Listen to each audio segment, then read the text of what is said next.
पिताजी, मैं अगर शंकर की पूजन करूंगी तो मुझे फल मिलेगा क्या देवलोक में? अरे किस्मत वाले हो, मृत्यु लोक में रहने वाले। इस पृथ्वी पर जन्म अगर तुम्हारा हुआ है तो तुम किस्मत वाले हो। इस भूमंडल पर अगर आप पैदा हुए तो किस्मत वाले हो।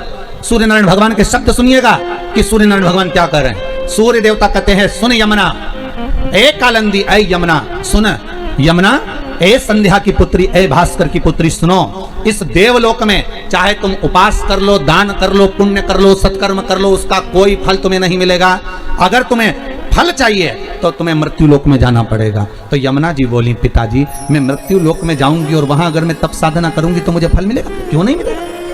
मृत्यु लोक की भूमि केवल एक ऐसी भूमि है, देवलोक में देवता बसते हैं, मृत्यु लोक में महादेव बसता है। मृत्यु लोक की भूमि केवल एक ऐसी भूमि है जहां पर अगर व्यक्ति थोड़ा सा भी भजन करता है, पुण्य करता है, दान करता है, सत्कर्म करता है, नाम जाप करता है, तो उसका किया गया फल उसको तुरंत प्राप्त हो जाता है। कथा के दूसरे दिन की कथा याद करिए। आपको कहा था एक व्यक्ति इतना कंजूस था, उसने केवल कचरे का दान दिया था और सांप अंदर आ रहा है और वो कचरा उसको रोक रहा है। हमारा किया गया दान, हमारा किया गया पुण्य, हमारा किया गया सत्कर्म, हमारा किया गया भजन, हमारे द्वारा किया गया गौ माता को दान, हमारे द्वारा किया गया मंदिर निर्माण में दान, हमारे द्वारा किया गया वृद्धजन को दान, हमारे द्वारा किया गया ब्राह्मण भोज को दान, हमने जो दान करा, चाहे कन्या को, गऊ को, जिस रूप में दान करा, हमारा करा दान हमारे सामने आकर एक ना एक दिन खड़ा जरूर होता है। चाहे तुम्हारे को वेंटिलेटर पर ले जाकर भी अगर पटक दिया जाए तो तुम्हारा किया गया दान वहां भी आकर खड़ा हो जाएगा और वेंटिलेटर से उठाकर वापस घर पर लेकर आ जाएगा। ये वो दान, वो सत्कर्म, वो पुण्य तुम्हारे सामने आएगा, कोई दूसरा नहीं।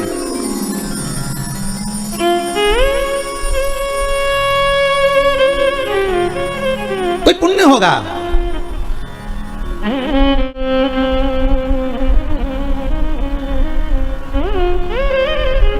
अरे उस क्षण को याद करो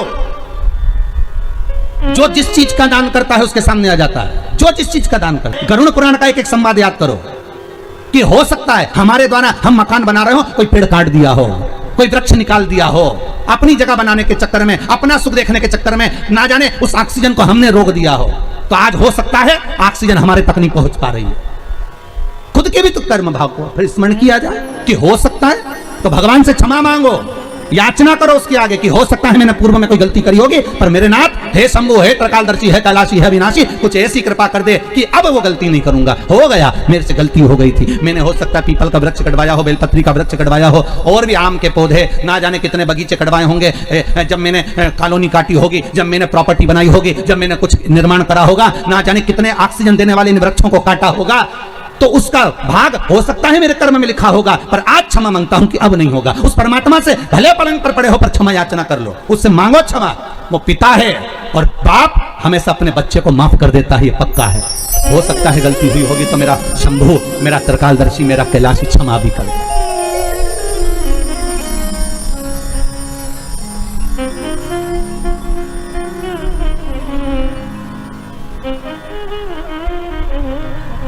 देने के लिए आतुरता। हो सकता है हमारा पुण्य, हमारा करा गया सत्कर्म, हमारा करा गया पुण्य हमारे सामने आता है, और हमारे द्वारा किया गया पाप कर्म भी हमारे सामने आता है। पाप कर्म भी हमारे सामने आता है।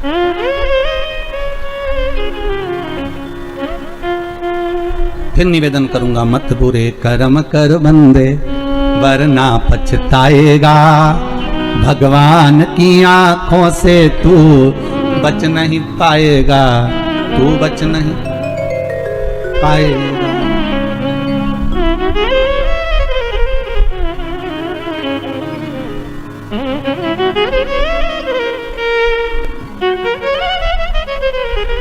आज एक हमारे भुसावल महाराष्ट्र के एक शिष्य हैं, वो पुलिस में सर्विस करते हैं, ठीक है, तो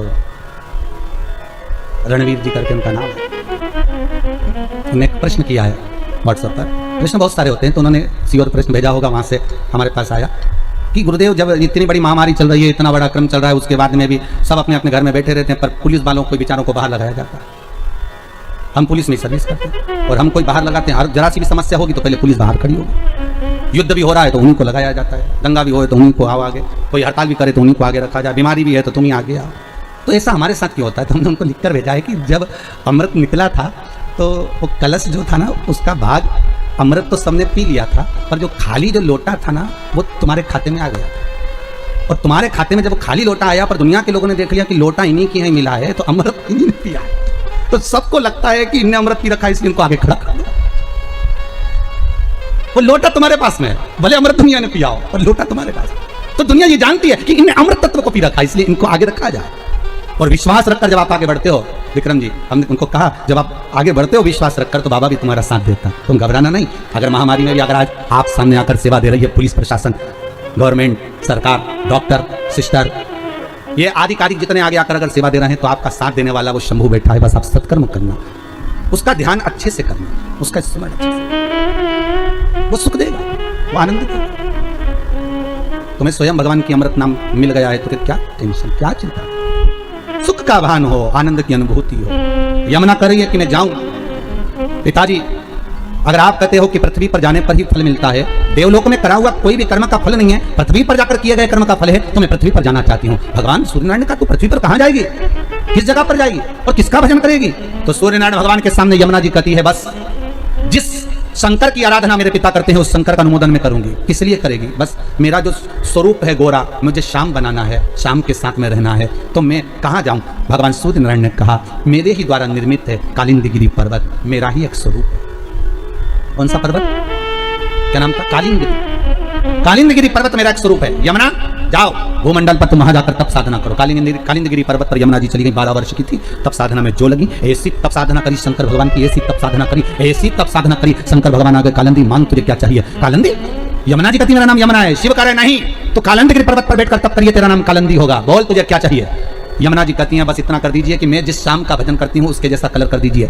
शंकर भगवान ने कहा उसके जैसा बनने के लिए तुझे काम करना पड़ेगा। क्या? जल के रूप में तू प्रवाहित होगी और मैं उस जल में एक डुबकी लगाकर बाहर निकलूंगा तो मेरा कलर तुझे प्राप्त हो जाएगा, मेरी भस्म तुझे प्राप्त हो जाएगी। जैसे ही भस्म तुझे मिलेगी तो श्याम वर्ण धारण कर लेगी। और यमुना ने तप साधना करते हुए जल का वेग लिया और उस जल में स्वयं शंकर भगवान ने बैठकर भगवान नारायण का स्मरण करा, तो भगवान का जो भस्म थी वो यमुना जी को प्राप्त होकर यमुना का कलर श्याम हो गया, श्याम यमुना हो गया। और यमुना का कलर जब श्याम हुआ, वही यमुना भ्रमण करती करती करती करती जब आगे बढ़ती बढ़ती ब्रजमंडल में पहुंच गई। ब्रजमंडल में पहुंचने के बाद भी यमुना का मन स्थिर नहीं हुआ। वो सांवरा कब मिलेगा, वो सांवरा कब मिलेगा? तो क्या द्वापर तो आन दो, द्वापर तो आन दो। ये कब की कथा है? ये कथा कब की है? सत्ययुग की। अभी आने वाला त्रेता फिर आएगा, द्वापर तो आन दो। तो द्वापर आएगा तब तो कृष्ण आएगा, तब तक मैं ऐसे ही बहती रहूंगी जल वेग में। हाँ क्या चाहती हो बोलो? तो कहा जिस ब्रजमंडल में मेरा सांवरा, मेरा सांवरिया, मेरा कृष्ण प्रगटेगा, उस ब्रजमंडल में मेरा एक महल बनवा दो, मेरे ही जल के ऊपर, मैं उसमें बैठकर साधना करूंगा। यमुना के जल के ऊपर ही एक महल बनाया गया, उस महल में बैठकर यमुना 12 वर्ष की कन्या जब तप साधना में लीन हो गई। कई युग निकल गए, कहते हैं सतयुग गया, त्रेता गया, द्वापर आ गया और यमुना उस कक्ष से, उस कुंज से, उस कमरे से, उस भवन से बाहर नहीं निकली। यमुना तप करती रही और आखिरी में जब आपको सूचना मिल गई कि सांवरा प्रकट होकर मेरे घाट के नजदीक में आ गया, पहली बार जब ठाकुर छोटी सी अवस्था धारण कर कर बाहर आए तो वही उस कुंज में, उस भवन में प्रवेश कर गए और यमुना जी का हाथ पकड़ा और भगवान कृष्ण खुद यमुना को निकालकर उस भवन से बाहर लेकर आ गए। यमुना को देखकर सांवरिया बोले तू तो मेरे जैसी दिखती है, मेरा स्वरूप तुझे मिला, तू मेरे जैसी दिखती है। यमुना चरण पकड़ लेती है, कहती है नाथ बस मैं आपकी ही होना चाहती हूं। भगवान ने कहा चिंता मत कर, अभी नहीं, जब मैं बड़ा हो जाऊंगा, मथुरा छोड़ दूंगा, जब मथुरा से जाऊंगा तब कालिंदी तुझे लेकर द्वारका जाऊंगा, तुम मेरे साथ चलना, मेरी पटरानी बनकर बैठना। जब तक अटकेलियां यहीं करेंगे, यहीं विराजेंगे। सहजता नहीं है यमुना।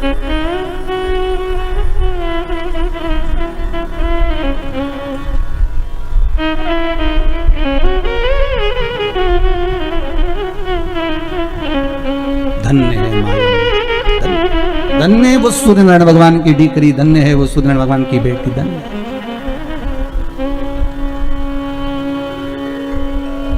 धन्य है, साधारण नहीं।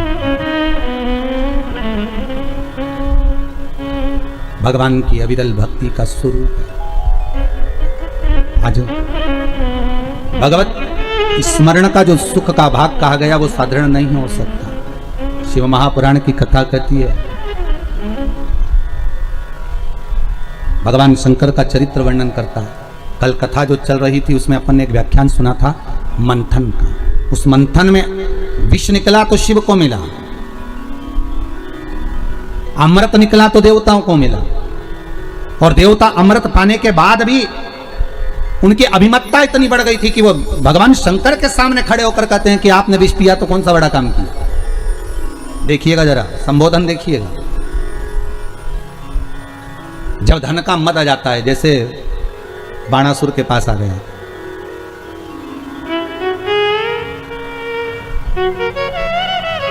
कितना तप करा था बाणासुर ने, बहुत साधना करी। और बाणासुर ने जब तप करा, तप करने के बाद बाणासुर के पास में जब बहुत तप बाणासुर ने कर लिया, शंकर जी प्रकट हो गए, मांगो तुम्हें क्या चाहिए, क्या चाहते हो तुम, क्या मांग रहे हो, क्या दें हम तुमको, बोलो क्या प्रदान किया जाए,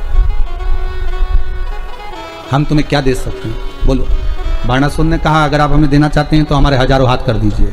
शिव जी ने कहा ठीक है, हजारों हाथ दे दिया। अब हजारों हाथ मिल गए तो बाणासुर जहां युद्ध करने जाते वहां विजय होकर आ जाते। बाणासुर को लगता कि बताओ मेरे इतने हाथ, आपको कोई मेरे से युद्ध करना ही पसंद नहीं करता। हाथ खुजाते बाणासुर के, तो एक दिन शंकर जी के पास ही पहुंच गया। शंकर जी से बोला भोलेनाथ भोलेनाथ। शंकर जी बोले बोलो क्या बात है, आप फिर वापिस आ गए, तुम क्या मांगना चाहते हो। मांगना नहीं है, आपके साथ युद्ध करना है। शंकर जी ने पूछा मेरे साथ युद्ध काय को।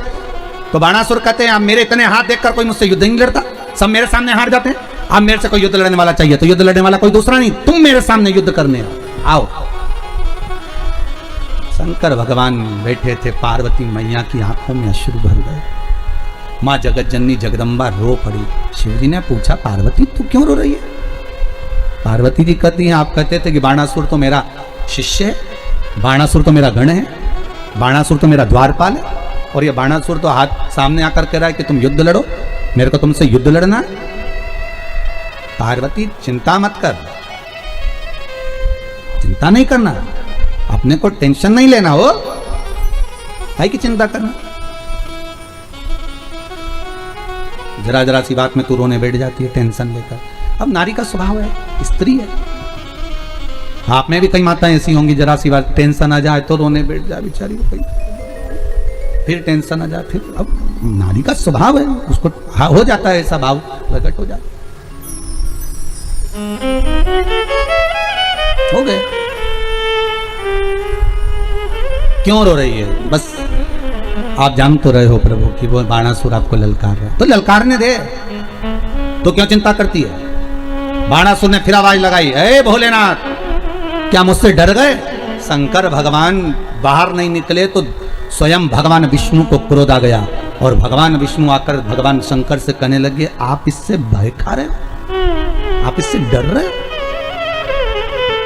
शिव जी बोले मैं इससे डर नहीं रहा, मैं इससे भय नहीं खा रहा हूं, मैं डरा नहीं हूं इससे, हो मैं डर नहीं रहा हूं इससे। तो फिर आप युद्ध करने क्यों नहीं जाते, जाओ युद्ध करने के लिए। शंकर भगवान बोले बात इतनी सी है कि अगर जिस बेटे को मैंने एक महल बना कर दिया, उस बेटे के महल को बाप कैसे तोड़ सकता है। अरे बोलो भाई, आप लोग भी तो कथा सुन रहे हो तो स्मरण करते होगे, आपको ध्यान में होगा पिताजी बेटे का मकान बनवाए और बेटा लड़ाई कर ले, झगड़ा कर ले, तो क्या बाप बेटे का मकान तोड़वा देगा। अरे बोलो जम के, तोड़वाएगा नहीं, माँ मना कर देगी रहने दो, काय को तोड़वा रहे हो, अब हो गया झगड़ा कर लिया कर लेने दो, औलाद तो अपनी है, बेटा तो अपना है, संतान तो अपनी है। पूत कपूत सुने हैं परना माता सुनी कुमाता, कह दिया उसने, कह दे दो, कह दिया ना, कह दे दो।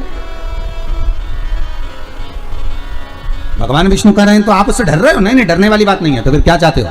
शंकर भगवान बोले हजारों हाथ मैंने दिए हैं, और अगर मैं ही काटूंगा तो दुनिया के लोग क्या कहेंगे कि भगवान ने दे भी दिया और काट भी दिया। शंकर जी बोले मैं नहीं काटूंगा, तो फिर कुछ तो करो। भगवान शंकर बोले हम क्या करें, अब जो कुछ करोगे आप करोगे, हाथ हमने दिए हैं, काट तुम दो। भगवान विष्णु बोले मैं काटूं, हाँ। तो भगवान विष्णु ने पूछा वो कैसे। शंकर भगवान ने कहा द्वापर में जब ये आप कृष्ण बनकर जाओगे, बाणासुर की कन्या का प्रसंग जब आएगा, तब इसके हाथों को भुजाओं को आप काट काट कर गिराना। आखिरी में अगर हाथ कट गए और यह बाणासुर जब मेरे चरणों में आ जाएगा तो वचन देता हूं कि बच जाएगा, और अगर यह बाणासुर तब भी मेरे चरणों में नहीं आया तो फिर मरी जाएगा। और उठाओ भागवत जी को। बाणासुर की कन्या उषा चित्रलेखा को अपना मन की बात करती है और चित्रलेखा चित्र बनाती है।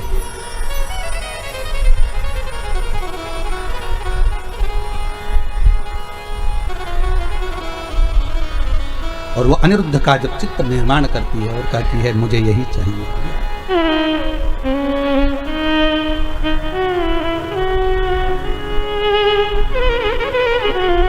बंदी बनाया जाता है भगवान कृष्ण के पोते को और युद्ध प्रारंभ होता है।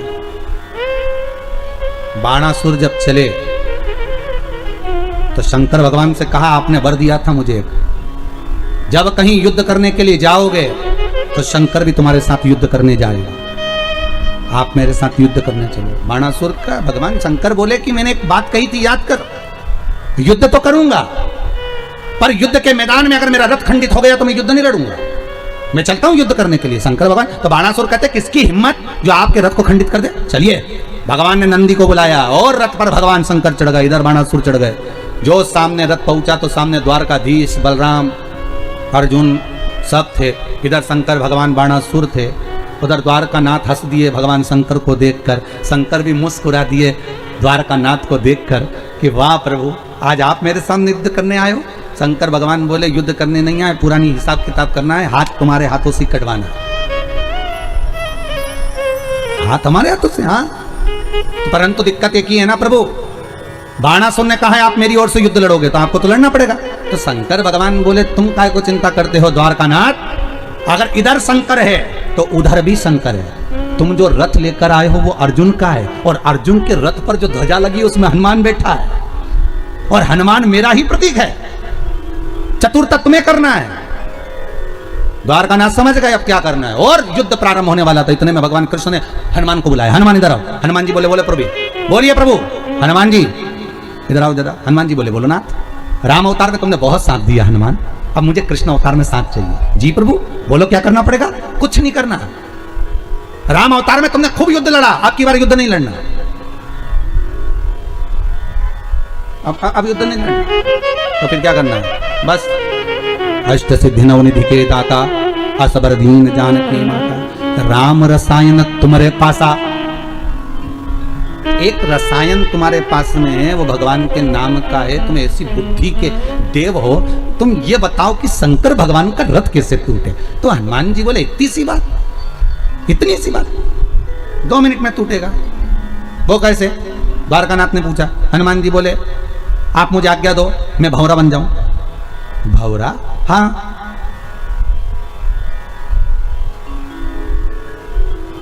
मैं भंवरा बन जाऊं, आप कह दो मैं बन जाऊंगा और भंवरा बनकर जाऊंगा।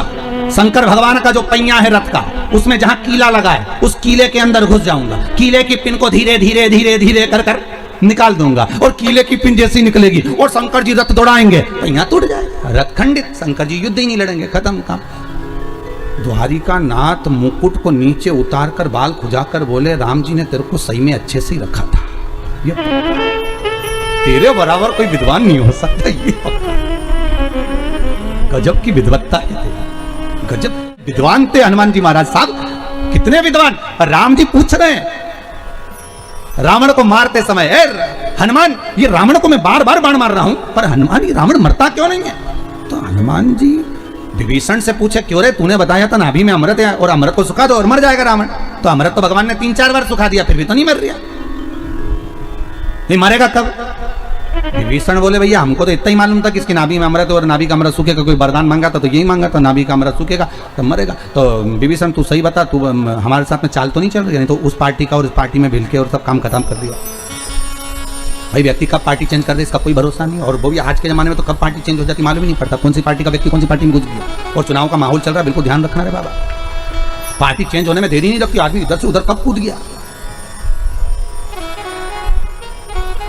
किसी ने पूछा पहले तो लोटे बनते थे तो उसमें पेंदी होती थी, आजकल तो बिना पेंदी के, तो क्या लोटे में पेंदी नहीं और लोगों में भी पेंदी नहीं है, कब लुढ़क जाए मालूम ही नहीं पड़ेगा। तो पार्टी कब चेंज कर दे। तो हनुमान ने विभीषण से पूछा तू सही बता ईमानदारी से कि तू हमारी ओर है कि वो रावण की ओर है। विभीषण हनुमान जी से बोले कि सौगंध खा के कहता हूं मैं तुम्हारी ओर हूं।